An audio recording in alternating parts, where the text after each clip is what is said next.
Hmm. Well, that's interesting. I didn't know they had logic boards with CPUs, and also, as a matter of fact, a motherboard with a CPU? That's some good stuff.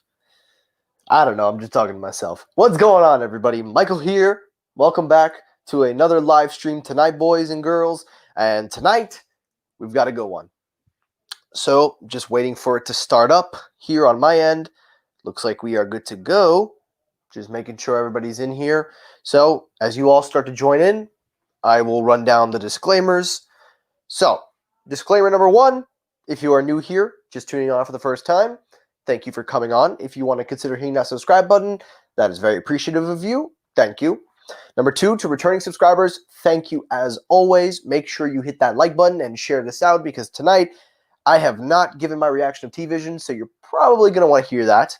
Also, next thing, if anybody considers donating with super chats or small stickers, all the money and everything that goes from you guys will go to the channel for nonprofit here, just for the channel only, and it is completely optional. I am not recommending you do it. It is completely optional of you, should you choose to do that. So, with that being said, let's get it going. I can see we have 7 people in the house. All right. Live chat will start up in a bit. So, if we have guests on tonight, I have sent out the link. So if anybody comes on, we'll bring them in. But tonight we're going to talk about T-Vision. So yeah, that's a little that's something I've been waiting to do. A lot of you guys have been asking me, saying, how come I haven't filmed a video of Technoid? Where have you been? I've just been busy with school, but I figured I'd come on live and talk about it. So I have the webpage here. Finally, TV done right. That is the catchphrase for T-Vision. Now, I just want to point out real quick that their marketing saying introducing T-Vision. Let me disclaim this right now. This is not new. I will explain the backstory of T-Vision, and then you guys can get a better understanding of why they're saying introducing. But this is it. T-Vision has been revamped, relaunched, and it has a brand new approach. And for the first time, I think I actually like this move by T-Mobile. Now, we all know there are a lot of problems with T-Mobile. There are a lot of things going on internally and externally, from cellular performance, customer problems, cellular problems, the data speeds, and all that stuff. But in the midst of all this, there was something else going on. While we were all focusing on the cellular aspect, T-Mobile turned around and said, nah. They said, nah, we got something else planned. Y'all want to focus on that cellular crap, but we got something way better coming in the future. They said, just when you thought we had nothing up our sleeves like Thanos when he snapped his fingers, they pulled a rabbit out of the hat. Now, for starters, quickly, before I discuss the new T-Vision, it was actually already announced back in 2019, I believe. John Ledger, before he stepped down as CEO, had introduced T-Vision to the public. It was already aimed to be a cable disruptor. John Ledger had set the path, but it had always felt incomplete. What T-Vision was at that time was an acquisition of Layer 3 TV, revamped, remapped to be T-Vision. And a lot of people were really enjoying T-Vision, and a lot of people at the time were saying it's pretty good. But the price wasn't that good. The problem was it was just like standard cable. There was nothing there that really truly disrupted the cable industry, as many people would say. And as you can imagine, a lot of people didn't buy into it. So T-Mobile said, you know what? We're going to let it sit in the back of our stores. We're going to let it rot there. But y'all don't worry about it because we got something better coming for you. And I'm not being sarcastic. I'm just having fun with this. So then comes Mike Seaver, CEO, brand new. His first moves was to say we are Un-carrier with security, which still doesn't feel Un-carrier. But then he turned around. Eugene Yackel decided, you know what? My armpits are sweating enough. But you know what? I'm going to make a stamp as CEO. I'm going to revolutionize the way we watch TV. I'm going to do what John couldn't do. And he revamped T-Vision, and I actually like it. So Eugene, props to you on that. But this is it. This is T-Vision. TV done right. So now that you know this is not something to be introduced, this was already done, you understand the background text of where we're going with this. But the whole approach of T-Vision is actually a really good approach and something that I actually like. And Rob says you dropped by to see if I got that HDMI plug-in. Nah, man, not yet. Maybe in the near future, Rob, but maybe so. Looks like we got Jay Brown in the house. Thank you for stopping by. Gene is in the house. Happy Halloween, Gene. I like that picture. So this is it. Let's take a look at T-Vision. Now, again, there are not going to be guests on tonight. Unless we do get some guests, they will be joining in subsequently, but you'll be pleasured by me tonight. So let's take a look at the lineup. So again, this came out a few days ago. I didn't get a chance to truly react. Well, actually, it came out yesterday. I didn't get a chance to give my reaction, so I'm going to do it now.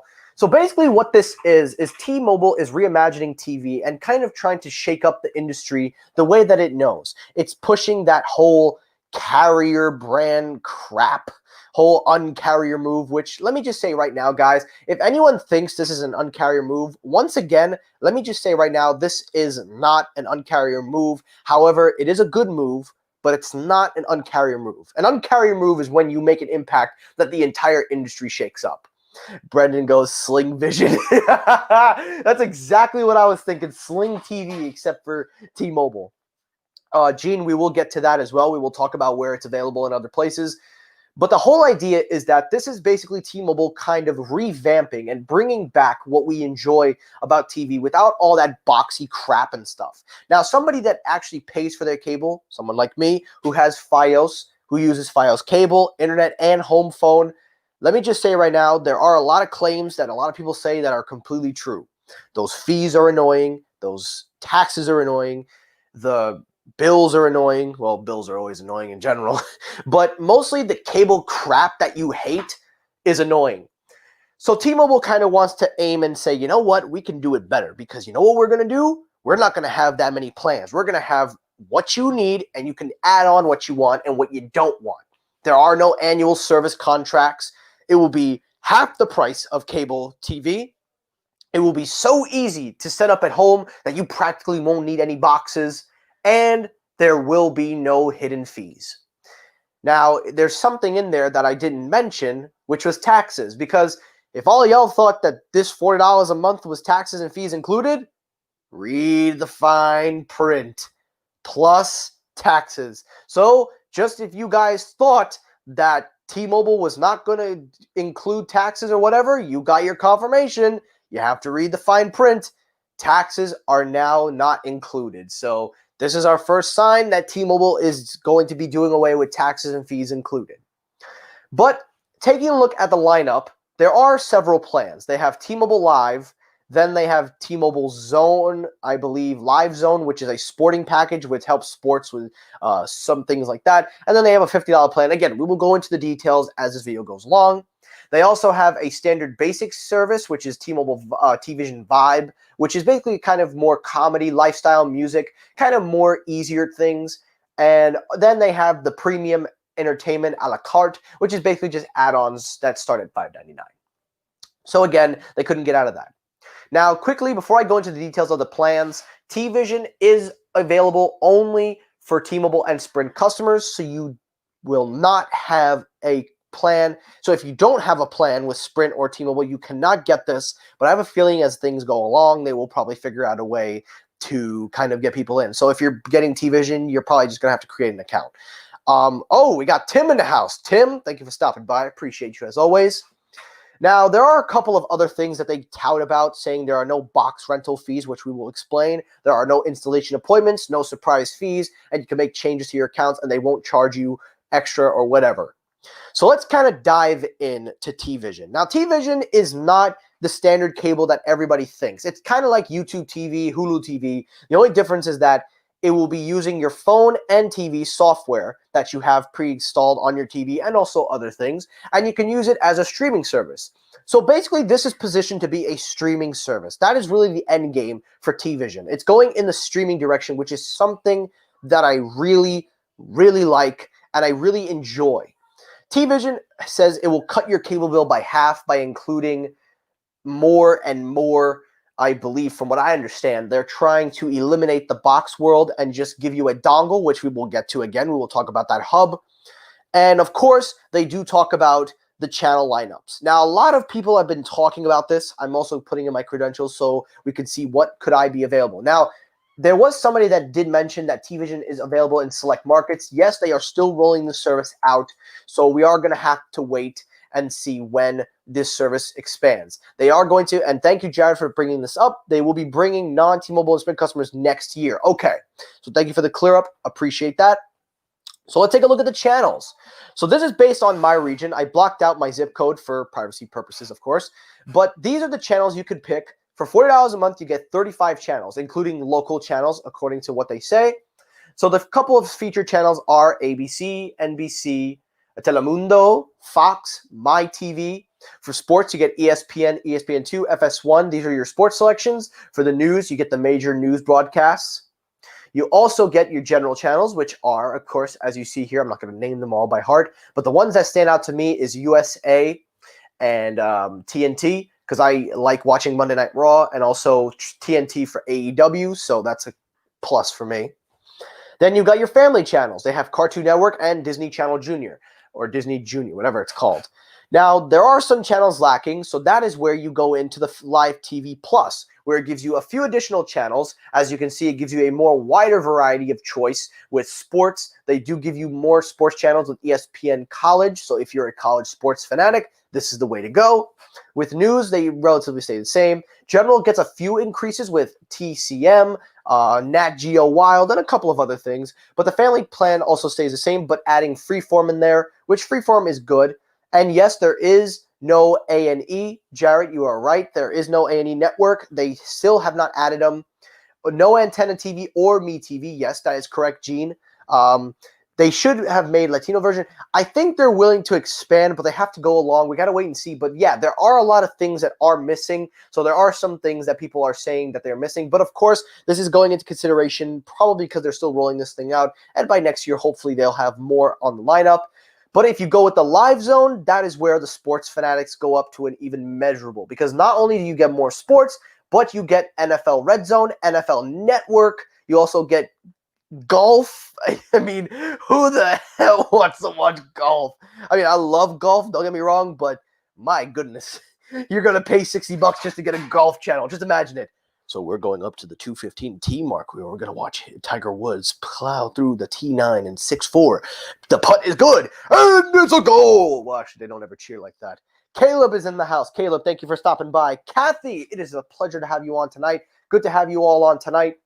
So yeah, you do get a little more. Again, you get a little bit more news channels this time around, and you get a few more extra. You get Nat Geo in there. Now you get Boomerang, which is another Cartoon Network sideshow, and of course others. You still do not get Nickelodeon, which again we will discuss as we get to the top. But that is your basic lineup of channels that you can get with the start of the package. These are the prices that they range, and most of these channels, I'm going to be honest, I don't really care for. So if it was somebody like me signing up, I would probably take the basic channel package, because honestly, ESPN and FS1 for me, that's all I can care about. I watch First Take and Undisputed with Shannon Sharp. Screw Skip Bayless, but to each his own.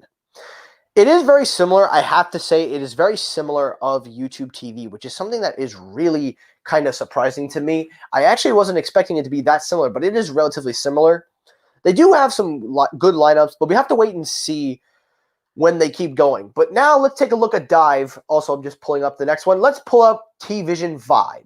So TVision Vibe is another source of channels that they have for $10 a month, which gives you lifestyle channels with are basically entertainment based. So they're trying to basically give you the best of comedy, lifestyle, and drama all into this. Yes, Boomerang, only problem, Gene, is that it is not classic anymore. They kind of messed that up. The $10 package gives you all these. It gives you MTV, which is kind of cool. And as a bonus, you can add this along with TVision, although it will create two separate apps, which I don't get at all. They should have just had this thing in one app, but more on that later. And then, of course, as you can see, you do get a little bit more channels versus what you get with the I know Tim points out the Food Network. I love it. That's a fun one. They give you the BBC World News, and here they decide to give you Nickelodeon Nick Jr. So again, you can add this $10 package on. You can add this if you want to. This is a separate package on its own. So they have TVision Vibe and TVision Live, which is kind of weird. But again, I think they should have had these under one channel. And then you get your add-ons, TVision channels, which at the bottom, if you look at the page, just changing it up here, guys, you could get stars for $8.99 a month. You get 28 extra channels. You can see what else you include. You get Encore and all that crap. You get Showtime for $10.99. I mean, I don't really watch Showtime anymore. Boxing is not my style, unless, of course, it's on ESPN. And then you get Epics. Yeah. So the add-ons are basic, pretty self-explanatory at this point. Question, does it play music videos or is it all Snooki? Honestly, Snooki hasn't been relevant since 2011, my brother. So honestly, if they do classic music videos, I'm all on board for that. So yeah, TVision kind of looks really cool. It's really shaping up to be cool. But then, of course, everybody's talking about that dongle. So you're probably saying to yourself, well, where's the dongle? So I'm going to pull it up here for you guys. But thank you so far. We have 16 people in the live chat. I really appreciate you guys watching. Stay through. Again, like this video, share it out. Really appreciate you guys taking your time to watch me live tonight. I really appreciate it. But here is the TVision. If I can switch over for a second. One momento problema. Sorry, I don't know how to speak Spanish. But just real quick, I'm going to pull up the TVision dongle. Here we go. So if you go for the dongle, this is an adapter that comes with TVision. I don't know exactly if this is going to be an add-on that you pay for separately. Somebody let me know in the comments if this is included. But if you get this adapter, you can turn your basic regular TV, if it's not a smart TV, which kind of baffles me nowadays if you don't have a smart TV, but some people don't. If you don't have smart TV, you can get this adapter, which will come with its own controller, and it will have pre-installed buttons. For example, you have your guide, your TVision button, DVR. Again, this does have the things of question. And it does have the cable things that you would expect. It has also a similar layout. Some people are saying it's Android TV or Layer 3 revisioned. But you see you have Netflix, YouTube. You've got the Google Assistant, which is a very, very nice feature. It is a $50 for the dongle. Thank you for pointing that out. So you will have to pay for this separately. And I'm going to assume once you pay for it, it's yours to keep. Again, let me know if I'm wrong in saying that, guys. But I'm going to be honest, as somebody who likes separate adapters, I actually kind of like this dongle because it's a hard version. I do like the idea that you can get a dongle and it turns your TV into this. And if you're not into the smart TV stuff, this kind of gives you that feature with Google Assistant, Netflix, YouTube. It has the hubs, it has the App Store. So it turns your TV into it turns it into a smart TV. So this is something that I like if people do not have access to a smart TV. Info Assistant is in the house. Thank you for stopping by. And you do keep it forever. Mike Sievert said you could keep the dongle after the 50 charge. Okay, so that is a good sign if you tend to keep TVision. And I do like this because I also like the control because a lot of people, they do like standardized stuff. So I kind of appreciate them going. But of course, you don't need the dongle. You can just sign up for the service. And again, it's like a streaming service. So you can download the app on the Fire Stick, Apple TV, and all that stuff. So I do like the dongle. But again, you don't have to go that route if you don't want to. And yes, it's basically like the new Chromecast, Tim. You're absolutely right. So that's TVision. That is TVision. What else can I say? I really enjoyed it. I really enjoyed the way they presented it. I like the approach. I'm really enjoying how they approach this. They didn't go in with we're going to do a cable style. They're like, no. What we're going to do is we're going to make this a streaming service. You're basically paying for the service. You're not paying for accessories and things. That's why there are no equipment fees and anything. It's basically using what we use all the time and just expanding on it, which is a better approach. If more companies like that did that, we would have so much easier setups. And I believe, yes, you're right. They are working on getting Roku, but honestly, at this point, you could throw Roku to the sharks. I doubt anybody will ever go to Roku. Fire TV for the win. I'm just playing. There are some people that like Roku. But I like the approach of TVision. I like how Mike Sievert, Eugene, approached this. I'm sorry, guys. I'm never going to stop calling him Eugene Yackel. That's just my thing. But I really, really did enjoy this event. I truly was amazed at how they approached this. I was enjoying it throughout the event. I thought that they were definitely speaking to a group of people that needed the service. Now, of course, there are going to be people that say, well, you don't need to pay for live TV. You could just get third-party apps and just do that illegal stuff and all that blah, blah, blah, third-party. Now, for somebody like here, like I said, I use a service called Plex, and I don't need live TV. But if I had to pay for TV, if I'm an old-fashioned type of person that likes TV with cable and channels, this would be something I would consider. It's cheap, it's affordable, it's something that I would definitely take with me. It's an account that I can carry. I don't have to be limited to, anything. And if they promote this right, if T-Mobile can approach this the right way, if they can bundle this, like make a nice savings for cable and making this more accessible with your wireless bill. I think they did that with the first T-Vision. They give customers a $10 difference. I think they can market this really good for existing customers and also for new customers. They have a promotion deal where if you get this, you get an Apple TV for like $90, $95 maybe. And that's a good deal. That's a really good deal. Think about it. You're getting an Apple TV 4K for $90. When the hell are you ever going to see that? So those are some good promotions they're promoting. I like the approach. I really, really do. I really like the idea of where they're going with this. But there are some concerns. There are some things that I didn't like. Obviously, there are, as good as this was, there were some negatives in my opinion.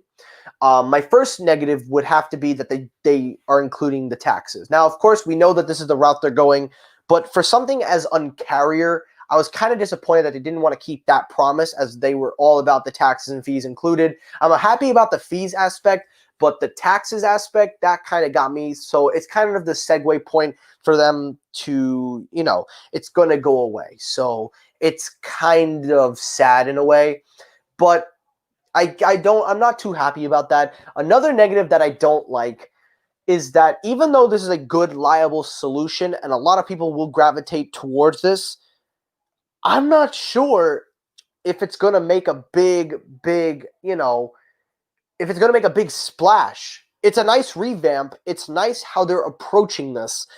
But will it be enough to convince people to ditch Verizon, Fios, and other things?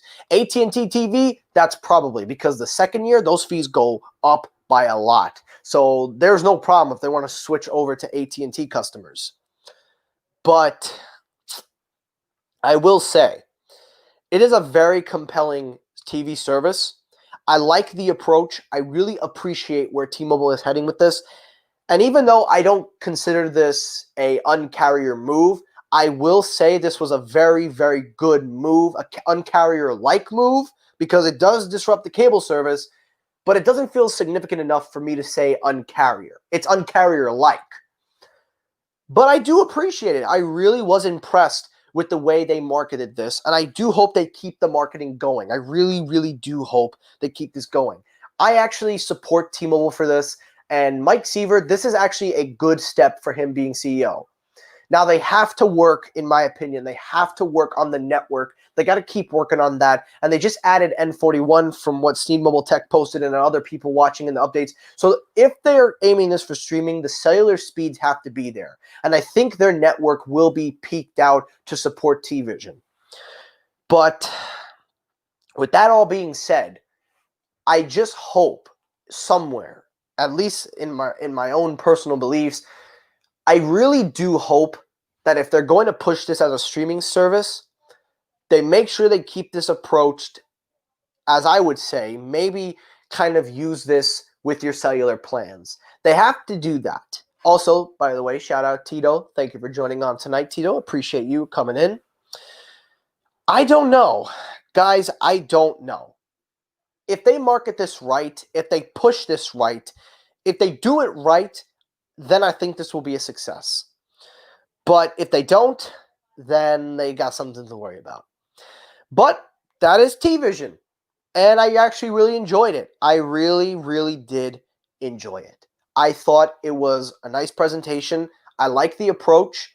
I like that they're giving T-Mobile customers the access to it. I would like to see them somehow incorporate this with your cellular plan by doing a small discount, of course, like the $10 discount.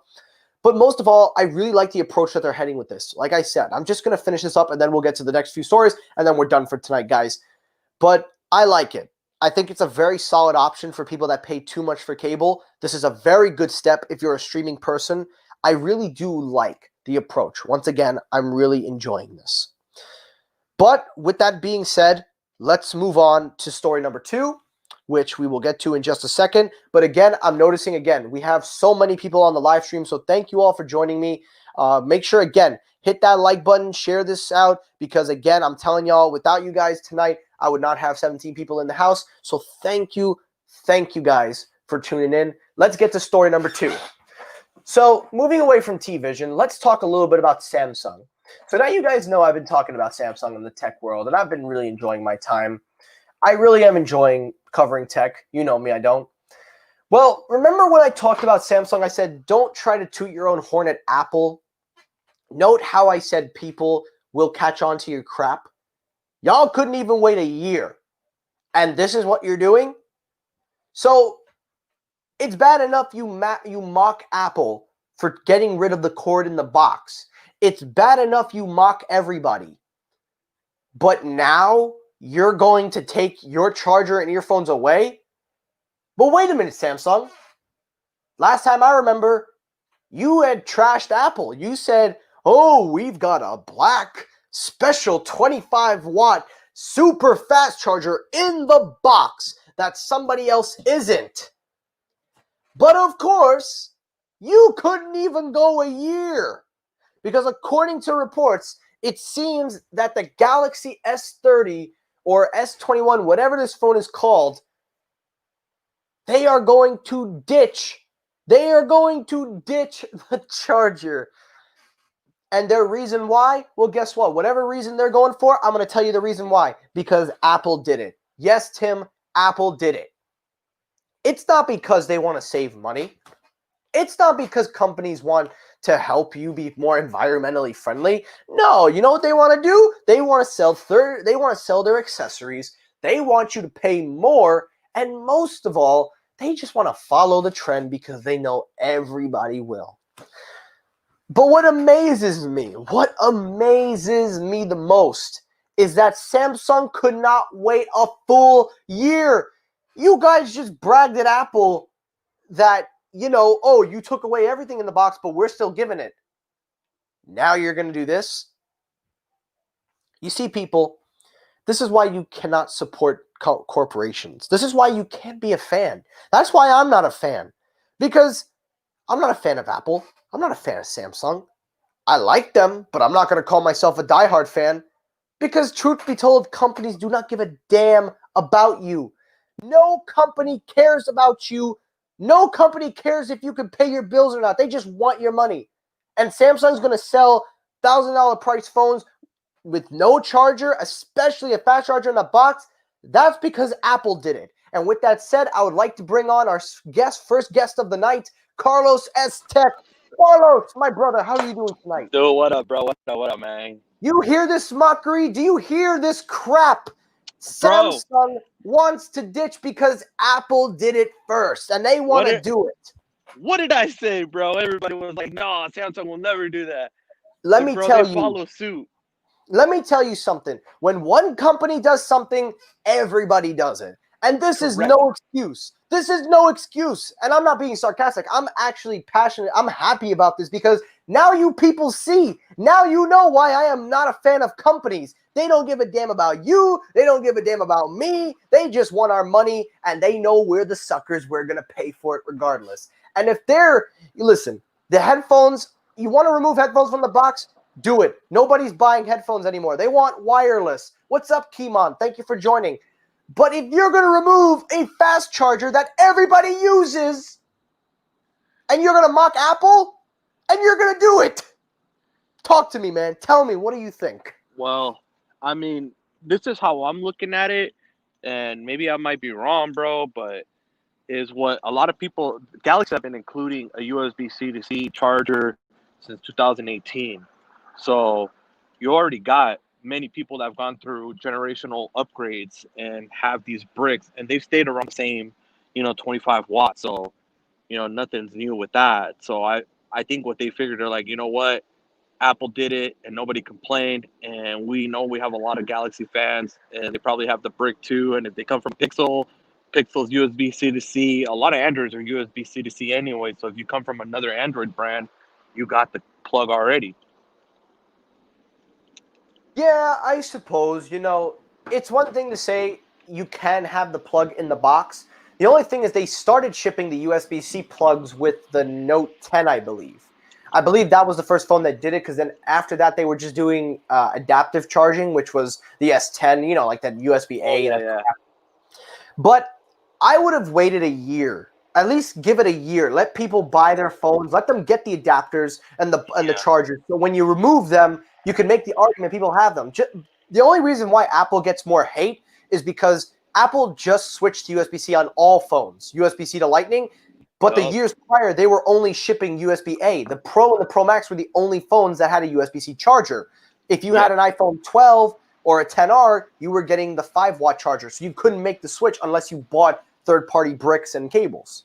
Yes, correct. So maybe Samsung could get a little bit of a pass, but I still think, in my opinion, and maybe you agree, I don't know if you disagree, but if you want to remove the earphones, that's fine. But I believe Samsung's 25-watt charger should stay in the box at least for a year, and then if you want to remove it next year, remove it. But to do it at least so one more year. Exactly, for one more year. If you're going to bash Apple and then do it right after, you look like a hypocrite. It's a bad move. Yeah. So, Los, let me ask you some questions before we get to our next story. How are those speed tests? You've got, my man, you are buying so many iPhones, bro. I've never seen somebody flexing. You could have cash apps. Look at that camera, people. Look at that camera. We just got the gimbal, bro. Woo! Dude, it took me 2 hours to calibrate this thing. Literally 2 hours, bro. I'm literally still sitting here at the Best Buy where I got it at, bro, and I've been right here on the ground calibrating it. What? You've been I finally got it. For 2 hours? Yeah, bro. I didn't know how to do it, bro. And there's no videos or nothing that shows, because this is a heavy lens and the camera's not heavy, but it's a heavy lens. So there's no videos about it at all. So I basically just figured it out. I'm gonna make a video on this to help people that buy the 6600 with the big lens. I see. To give them the calibration numbers and stuff for this, because damn, bro, this was a pain. I can imagine. That's a professional grade camera. That's a Sony, right? Yeah, Sony CX6600. Exactly, and that's a Rode shotgun mic, so you want to make sure the camera specs, and most of all, you want to make sure the audio is good to go. These things, people always say, why do you use a GoPro? Why do you use anything but a professional camera? You know what I say? Make my life simpler, because I can't do none of that FPV crap. I can't do it. I stick with what's basic, but I will buy high-grade mics. I will say that. Bro, like the reason why I started getting this stuff is just because, honestly, man, people have been asking for it. Why not? And at the same time, I look at it as I'm tired of always using my phones to do it, and then my battery is drained. So and let's say I'm using one phone and the other one died and I need a speed test with it or something. Now I'm using it to record content. So basically now I gotta switch sims. It's just a pain in the rear. So it's better just to have the damn camera. I believe you, man. I believe you. But it's good that you're making, it's good that you are making the push for good content. And I always appreciate when YouTubers like you, especially because you're a great YouTuber. You've done a lot for the community. As someone that's been supportive of me and Sneed and sending everybody devices and stuff, we always want the best for you. And I appreciate that you're looking out for yourself this time around. And dude, let me be honest right now. I wish you had all those iPhones. You could flex them like money, dude. You got the black, Pacific blue. You got silver. What's next? Green? Bro, I got the green. What are you talking about? There you go. He got the green, people. You hear this? He got the green. Look at that, beautiful. Look at that beauty. I will say, I might be getting an iPhone next. I might be actually getting the Pro Max. I think I'll be getting that phone. I'll be trading in my Note 10 Plus. Bro, do it. The antenna module on this phone is so amazing. A lot of people, if you guys been contemplating on going to an iPhone just because of the horrid past, this honestly, a lot of it has been fixed. And I'm not saying that because I like Apple. I'm saying it because it's honestly true, to the point where I am gonna make a video busting my 11 Pro Max, because that's to show how crappy the Intel antenna is, bro. We're just gonna bust it, bro. Dang. We're gonna put out a commish. Well, I'm gonna definitely be looking out for that video, and you know for a fact I Yeah. love those kind of videos. Yeah, bro. We gotta put it through durability test, bro. We're gonna just annihilate it. It's an Intel chip anyway. Screw them, Let's figure out about that ceramic coating crap. Let's figure out if that stuff is real. dude. Hey, that there's a YouTube video I saw. This Canadian guy. He got those pressure points, and Oh, he I saw put that. the Yeah, machine. Yeah, bro. And he literally, you got like over 100 something nanometers more on the iPhone 12s than you do on 11s, bro. And the way it broke, it didn't break to where the LCD was unusable and stuff like that. Like it's pretty decent design now, bro. nice. I Finally. And you know something? For the longest time, a lot of people said that iPhones didn't have the best cellular performance because they were using the Intel modems. With this year, I think it's safe to say there should be no excuse. They have fixed that. No They excuse. went Qualcomm. How's Verizon None, millimeter bro. wave? How's that going? Dude, it's a lot better on the iPhone, honestly. When I used it on the S series, it's cool, don't get me wrong, bro, but you do notice a big performance difference on the iPhone and better upload, Absolutely. more consistency. I believe that, and I believe that's why Apple fully truly embraced millimeter wave with their partnership with Verizon, and I really Yeah. appreciate that they're trying to make the push to get true 5G speeds, at least from where you can get it, because we all know millimeter wave is more superior than sub 6, but the difference is sub 6 will be more wider. At least with millimeter wave, you gotta be close. But I appreciate that Apple is making the push. Speaking of Apple, Los, let me ask you something, because this is our next story. Yo, How is MagSafe? How have you been enjoying it? honestly, not bad, bro. I mean, a lot of people thought that there was going to be a lot of RF issues with the MagSafe. If anything, you know what's weird is that the MagSafe in certain tests I was testing like millimeter wave with the MagSafe, I got faster speeds than I did with the case off. I lost like 800 megs, dude, just by taking it off. I'm like, what the heck? Like, how's that possible? Just a case, a MagSafe case. So we're thinking that something with the MagSafe case, bro, it channels the waves more into the phone or something, bro. I don't know.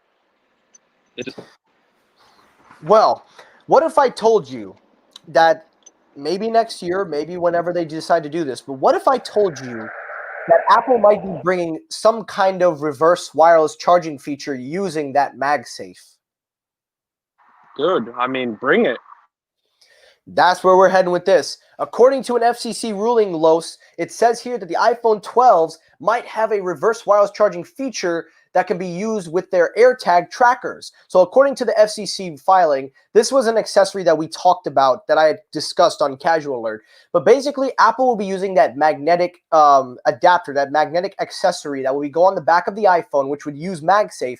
But on top of that, it will use the magnetic fields to reverse wireless charge accessories. So for example, AirPods, AirTag. So maybe they're bringing this reverse, whatever this kind of thing is, they're going to use the MagSafe technology. So I want to ask you, is this the step in the right direction for Apple removing the charging port by going all in on MagSafe and doing so much with it? Is this the right way to approach this? I mean, we would say so, yeah, because with removing that port, I mean, regardless, bro, I know you probably do it, bro, but I guarantee at least like 35 to 40% of people have wireless chargers now and wireless charge. So what is the difference of having a port or not now? If you can get the latency down to where there's no delay on that port, then do it. If it's very minimal to the point or you can get rid of it, do it. My bad, bro. I'm near the airport right now. That's why it's loud. Let me get out of this area real quick. No worries, man. No worries. No worries. It's okay. But I agree. Now, I will not lie. I am a hardwire guy. I do appreciate USB-C fast charging. For USB-C to Lightning, I would rather just go the wireless charging route because that's universal. And with that said, we have another guest popping on. We got Apple Watts is in the house. Thank you for coming on, Apple Watts. So for those of you that don't know, this is the first time Apple Watts is on my live streams. It is a pleasure, a How's it privilege to going? have you on. And it's a good timing you came in. Good timing that you came in. We're talking about Apple. So I will ask you the same question. I'll go last. But Is this the right way for Apple to approach removing the charging port by enabling MagSafe as a way of kind of making up being a useful feature for the iPhones? Do you think that's the right approach that they should go for? It is 100% the way of the future, man. We got to do without these ports. We have to go wireless. I mean, I don't want to carry around a cord the rest of my life, dude. I want to be able to just sit it down everywhere I go. It's wireless charging at the airport. If I'm in a coffee shop, they have it at every single desk I sit at. I don't want to have to carry a cord around. So essentially by doing this, we're eliminating all these extra cords, all this extra stuff we're having to buy. So I think it's a great route, dude. Agreed. Los, anything you want to say before I go? And another thing too, bro, what a lot of people don't realize is that a lot of places are embracing wireless charging, like where is it? Like at the malls here, bro. They got literally tables, where you can just chill the benches and stuff, and they got wireless chargers on top of them already and all that stuff. So it's being heavily embraced. Yeah, I'll say this. I like hardwire charging only for fast charging. I hardly ever use it for slow. It's got to be fast charging. And USB-C, in my opinion, is the best way to go if you just need a quick charge, because I think wireless charging is almost there. Apple's 15-watt fast wireless charging I've seen actually is pretty fast. So there is room to improve there. You're getting full 15 watts of fast wireless charging, which will take about maybe like 30 minutes to give you 50%. So I think that's a step in the right direction. If you had asked me this a year ago, I would have said no. I felt like we would have needed more time. But since it's been a year later and a lot more people have adapted wireless charging and it's becoming more standard, cars are adapting wireless charging mats in the car. You said shops are going wireless. Hell, even my job where I work, even though it's a Taekwondo center, we have a wireless charging setup for any people that want to stay for the class and charge their phone for free. So I think, though, for the purpose of the Lightning cable, for me, I'm not a big fan of Lightning. I was back when the iPhone 5 was around, up till like maybe the 8 and the 10, I stopped being a fan. But I think it is time for them to remove the Lightning port. I think the time has come. Go portless. But they do have one area they still need to make up for, and I think I know how they can replace this. They said that they need to fix the data with iPhone software, like transferring data. They do have iCloud, but I think the MagSafe would be that practical way to transfer data because it links to your phone charging it. So it does. I don't know how they'll approach that, but if they can somehow make the MagSafe charger sync to your phone, I think that would be a step in the right direction. And I think that's when you could fully pull the trigger on the port being gone. Anything you guys want to say to add on to that? I totally agree with you, bro. That would Apple be Watch. the way. I'm sorry, Los. I think Apple. We can't hear you. Let me see. Hold on. Let me unmute you. Got you. Here we There we go. We're good. I think it's a great route. They've been wanting to get rid of this port since the iPhone 10, so they've just been debating it ever since. So, okay, Los, go ahead. I mean, bro, if you can get it down to where it's seamlessly, then why not, bro? I mean, regardless, it's gonna happen. Like it's inevitable. Either it's gonna be Apple doing it or it's gonna be Samsung doing it. One of these guys are gonna do it. So why not embrace it? And then maybe I mean, the MagSafe is already quick, bro. You know that the wireless charging on it is 25 watts with the MagSafe. So they're already improving that as it is. So what if they could make it at 60 watts? Wireless charge, bro. Your phone will be charging the same as a cable. Right now, it's basically the same as a 25-watt Samsung brick. That's true. So, I will give you that. That is very true. And we do know that Apple does have the option to enable more faster wireless charging speeds in their phones. They just toggle it for regular Qi chargers at 7.5 watts, but with MagSafe, because it's magnetic and also works with Apple's proprietorship, it charges at the 15 watts. However, I want to ask you guys a quick question, then we'll move on to our next story. We only got a few more stories, and then we're going to end the podcast. But keeping up with Apple, because we have Apple Watch, and I really want to get a chance for you to kind of, I'm really excited to have you on, because this is the perfect chance for me to not only interact with Apple user, but also I get a better perspective of somebody. As someone who's more neutral, like myself, it's always good when we have somebody that's more one-sided. You're more of an Apple user. You know what I mean? Mm-hmm. Yeah, thanks for having me on, man. No, thank you for joining. So I want to ask you, and Los, you could chime in after. So it has been proven that a YouTuber, I can't find the video, but I will link it once this podcast is done. I will link the video. He bought the MagSafe charger and the 20-watt brick that Apple sells, and he bought a few other third-party USB-C power delivery bricks ranging in wattage, even the Apple's 87, 89-watt USB-C charger brick that comes on the MacBook. I don't know if you've seen the video, but it said in the video when he did the testing that the MagSafe charger only charged at 15 watts when using the Apple 20-watt brick.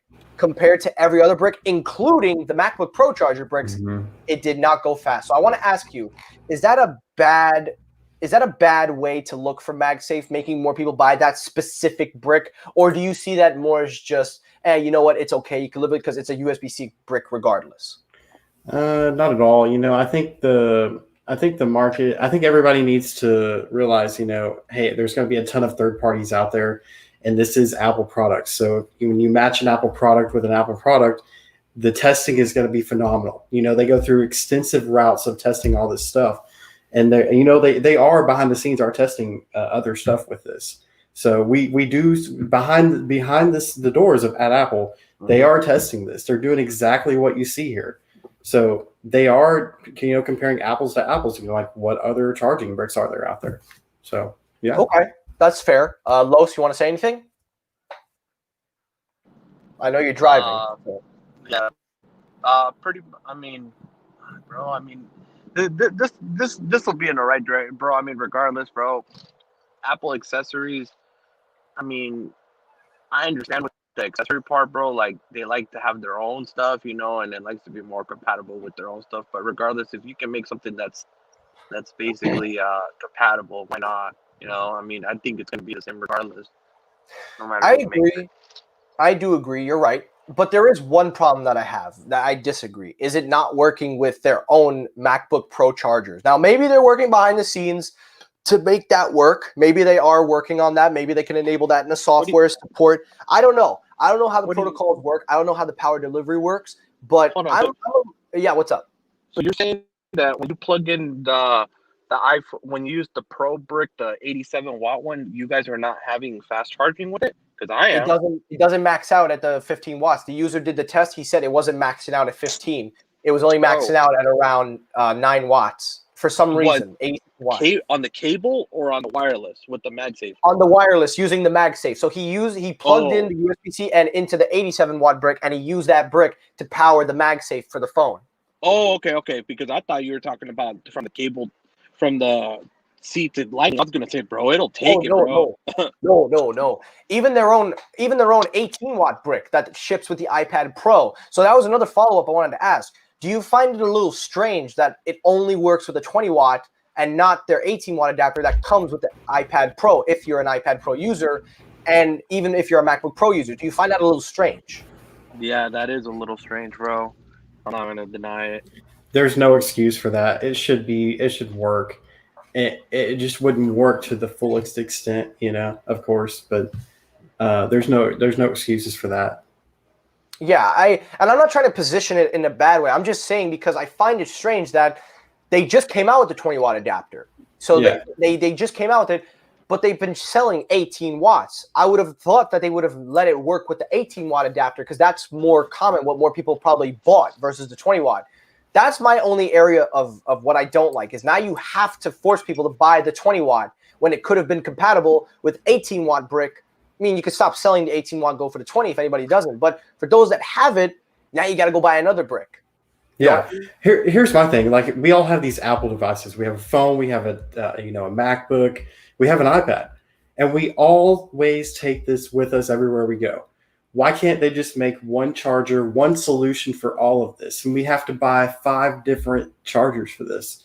And then and on top of that, we're having to reach out to other manufacturers like Anchor and purchase, additional stuff. So why should I have to spend my money and get additional stuff from a third party? That doesn't make sense. Absolutely. You're absolutely right. That's why I was a little upset when Apple took the brick off the box. And, I'm still a little sour, but at the same time, I'm happy because third-party accessories are going to get a boost in sales, which I'm all for. I'm all for third parties getting a boost.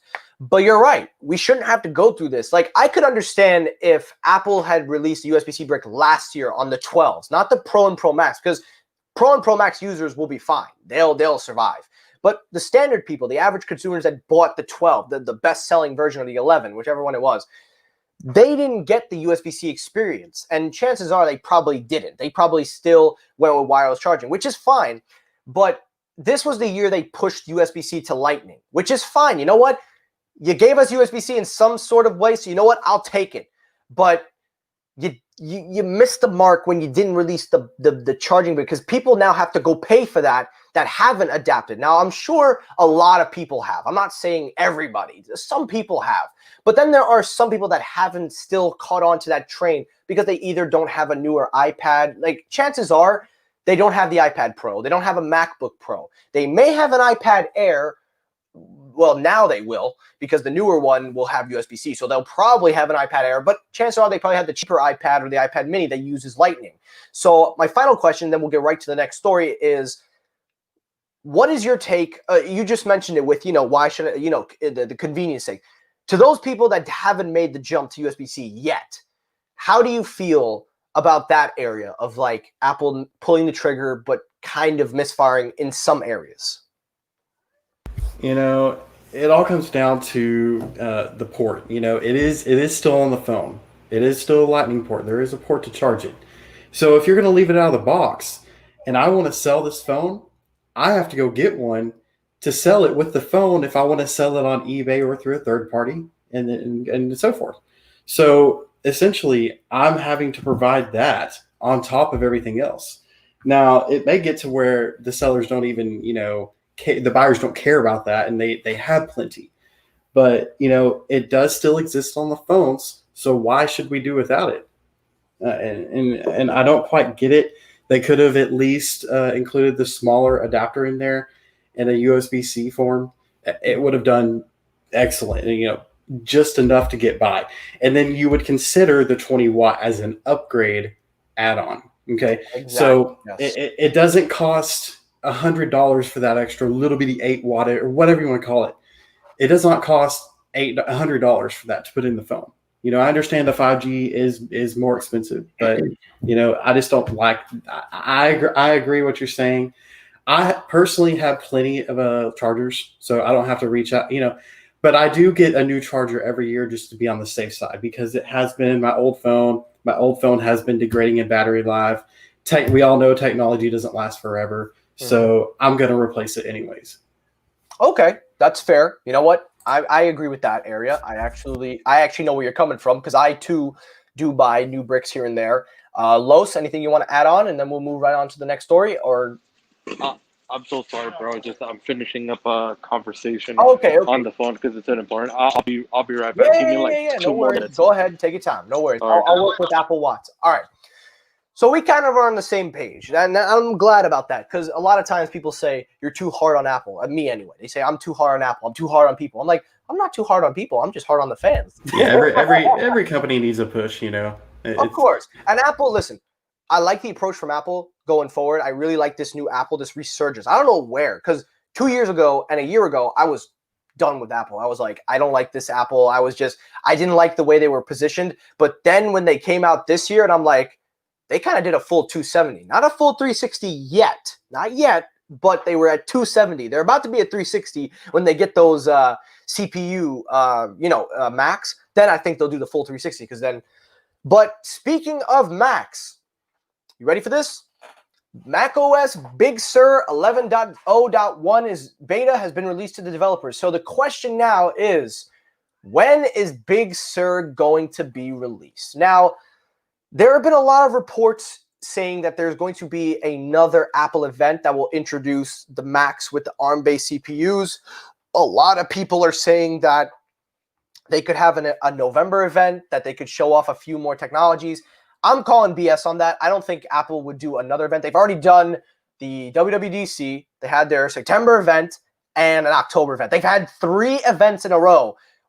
If they do a 4th event, there's really not much there, and a lot of people wouldn't have as much buzz, because it's one thing for WWDC. That's your software base.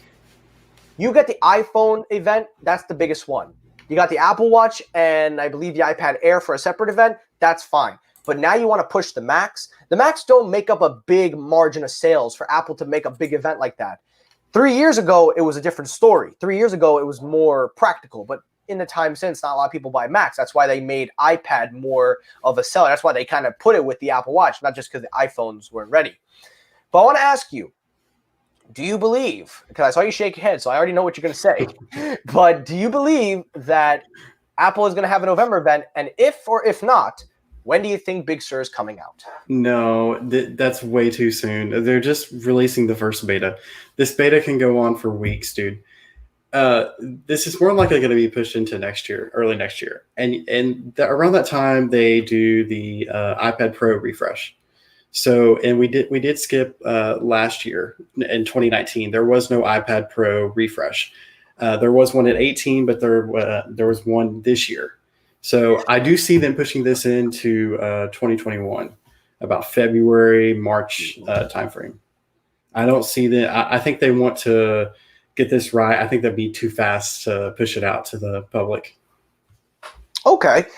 I think for me, I think that they're holding back on 11. I think because that's where they're jumping to. It's going from 10 to 11. So we're on macOS 11. I think the reason why they're holding it is not because it's ready, but I feel like you said, they want to push this with the ARM-based Macs, but also it will be compatible with Intel, Macs. It's not like the older Macs, because of course we all know how good Apple's software is in supporting their older hardware.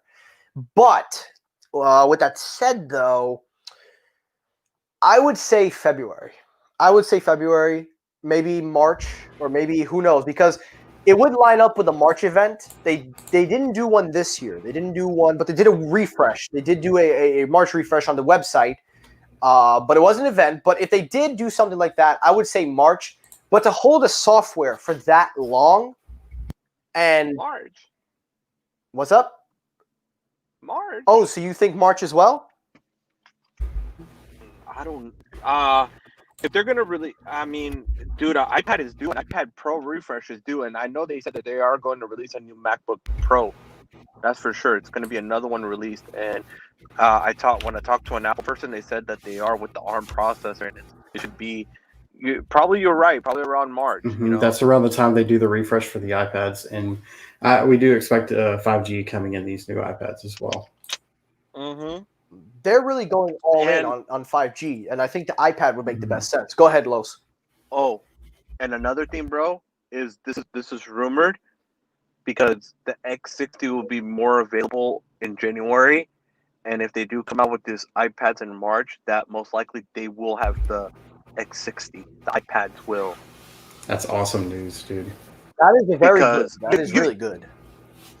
Remember, that's how it's always been, bro. The iPad always when the first iPad cellular came out. Remember when the first one was the very first one came out to be LT? I think it was the first one or the second one, but it was the iPad before the phone. Actually, kind of does refresh a little bit. You're right. You are right. But yeah, I know they don't always refresh the iPads in March, but I remember they had the iPad Mini. They did the refresh in March. They did the school education event with the iPad. So who knows? Air. The Air, yes, you're right. They did the Air. So we'll see. We will see where they go. And now we're on the last story, guys. Keymon says they updated the iPad Pro every 18 months, and Apple always doesn't refresh doesn't always. That's true, Keymon, but they do have a refresh on the website and the time frame. It doesn't have to be an event. It could just be a refresh. Some people will consider it an event. I don't understand how they do. But yeah. Last story, and then we'll call it a night, gentlemen. Apple's search engine. Have you guys heard about a rumor going around that Apple is actually working on creating a new search engine in regards to Google's antitrust issues? Yes. Well, we have an update. It seems that Apple will be stepping up their efforts with their Google deal under threat.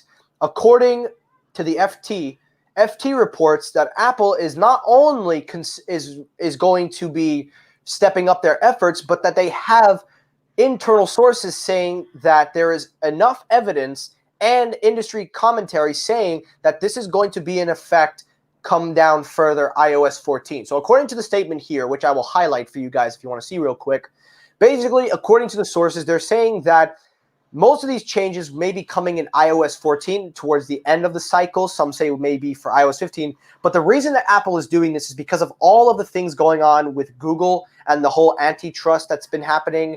And Apple seems like they want to kind of go in a more quote-unquote safer direction. So I want to ask the final question of the night to you guys. If Apple does create this search engine that replaces Google and Apple goes all in on their own, search engine, I mean, not that they won't probably disregard you using it, but, they'll push their thing as the main. How does this compete with Google on a level where every user uses this product of Google and iPhone? So where do you see this panning out? How do you see this panning out? To be honest with you, I don't see this taking off. I don't think a lot of people are going to adapt to using Apple as a search engine. I think Google has that market share. I just don't see it. I mean, Apple could take advantage of it, though. Especially like what Technoid was saying about the antitrust. Apple can gives for sure security, like, hey, everything will be safe. You don't gotta worry about nothing. When you search stuff with us, it stays with us, blah blah blah. And Apple's always been known for security and That's very true. not giving a damn about anybody else. Yeah. Look at the San Bernardino terrorist that him and his wife, he killed himself and his wife got busted. They couldn't even get the damn a subpoena, federal subpoena couldn't even get Apple to give them a back door to those iPhones. Yeah, I remember the whole news about that. Even the school shooting incident with those two, or no, not the school shootings. I forgot what it was. There was an incident where the user had an iPhone and Apple refused to open it. Everybody trashed Apple, but the reason was pretty valid. If they do it for one phone, it's going to affect every phone, and we can't look. I'm going to say this right now. No phone is 100% secure. Everybody's tracking everybody. But in the case of Apple, they do a little bit of a better job of keeping things more discreet. Whereas where Google and Amazon really, I kind of question that. That's why they have the mute button there for a reason. With Apple, even if they're listening, they don't even know who you are because their identifications, and even if they listen, they can't tell where you're looking. And most of their information goes to a database that doesn't even exist after like a day or two. So it's not like it's going to be stored forever. Where Google, they've got everything and anything you need to know. Mm-hmm. So my last follow-up question, if they implement this search engine, what products could you see this being more useful towards if this was to be expanded? Siri, I think, is going to be a great option, and I think that's what they're aiming this towards, implementing it with Siri. Because you know how Google has the integration with someone say it for me. I'm not a Google fan. I think this is going to be great for Siri. This does open up a lot more APIs to take advantage of this. That's a fair. I was thinking HomePod because Siri was in that too.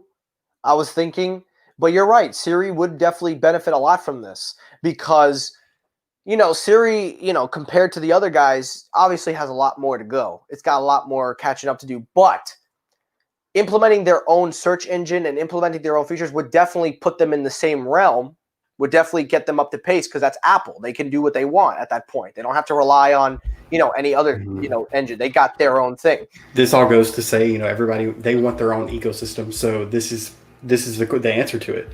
This is going to get everybody off of the third party stuff. So I think that's what their idea is behind this. I agree. I think when you're in the Apple circle, you're better to stay with that. And the reason I say that is because if you use Apple Music, Apple TV, if you use their softwares, it all transfers over with no problem at all. If you use their hardware, it feels like fluid. It just feels like one motion. It doesn't ever feel like a separate joint. Take, for example, my Galaxy Watch Active 2 and my Samsung Note. When I use them both, they're good together, but they don't feel like one. They feel kind of separate.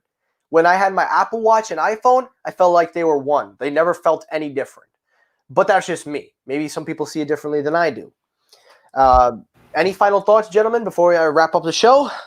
Yeah, and just to add to that, I don't think a lot of people are using Siri. So if they built more stuff like this and integrated into the search engine they're doing, I think they could revamp Siri and really push it out there, because I just hear more and more about people using the Google system. So I think this would open it up much better.